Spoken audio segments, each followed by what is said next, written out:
Although the attempt to defund Planned Parenthood failed in the Senate yesterday, Senator Rand Paul deserves credit for actively trying to do something about the destruction of innocent life. Senator Paul joins me from the Capitol now. Senator, how are you, sir?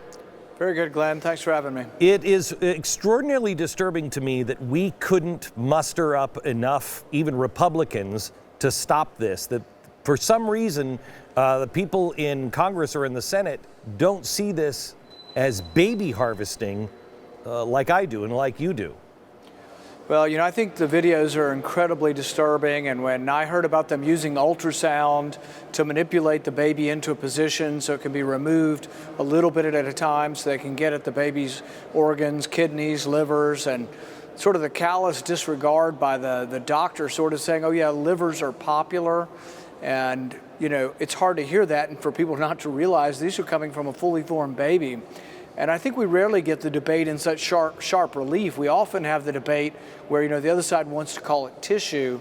But when we're talking about lungs, brains, hearts, livers, I think it's hard and should make all sort of people shudder that we're doing this. Can I talk to you as a doctor, not as a political guy or a candidate right now? Let me just talk to you and ask two questions as a doctor. First of all, what do you as a doctor say to those doctors that are doing this? Well, we have an ancient oath, the Hippocratic Oath, that says first do no harm. And I don't know how you can be consistent with any kind of oath like that. Now, years ago, they took out some of the specifics towards abortion and sort of somehow in their minds qualify and say abortion's not doing harm. But I don't know how anyone could do that day in and day out, knowing that you're pulling out the pieces of a baby. I mean, I don't know how they do it and how they live with themselves, but I think it's a good debate for us to be having. Those on the other side of the issue should be ostracized. They should be removed from office. And the vast majority of Republicans did vote for this. Every Republican except for one, and then 2 Democrats did vote with us. And the real question as to whether the vote was important will be determined by the electorate when these people go back to the polls. And so we shouldn't let this die. We also should vote to defund them through the appropriation process. And I'm a believer that thousands of items should be targeted for defunding, not just 1 or 2, not just Obamacare, not just Planned Parenthood.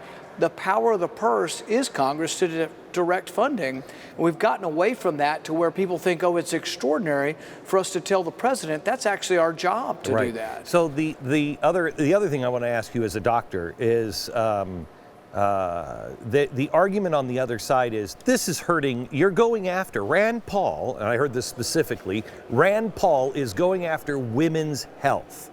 Yeah. Well, it's absolutely just untrue. There are 9,000 community health centers. We've thrown more federal money at health care than we ever have in the history of time. You can't go a block in our country and not find something for free. And so we have 9,000 community health centers funded by the government, $5 billion. We've doubled it in recent years, and there are 700 Planned Parenthood clinics. So 9,000 free government clinics, 700 Planned Parenthood. The only difference is Planned Parenthood offers abortion. The other difference is Planned Parenthood doesn't offer most of the women's health items they say they offer. They don't offer mammograms. The exams are not done by doctors for breast exams. You're typically referred somewhere else. And so it's been a crock for a long time. It's been a front for abortion. And let's have this debate. They're also huge funders of the Democrat Party and huge funders of liberals. And so I guarantee they're going to come after me and target me. They've also targeted Joni Ernst as well. I heard Hillary Clinton in a statement she recorded recently where she said, I am proud to stand with Planned Parenthood. And I was struck, because I've seen the video, I was struck on how evil that is. And I said today that I don't think I've seen anything in America that is this close to Joseph Mengele. Is that hyperbole? Now, Glenn, that would be the first time you had hyperbole if you were involved in hyperbole. But what I would say is that if you ask the general public about removing a fully formed baby and harvesting its organs, I think you're probably going to get a 70–80% issue. There's some hardcore people who don't care. But like I say, I know a lot of people from all walks of life, not just conservatives. I know pro-choice women. And you know what?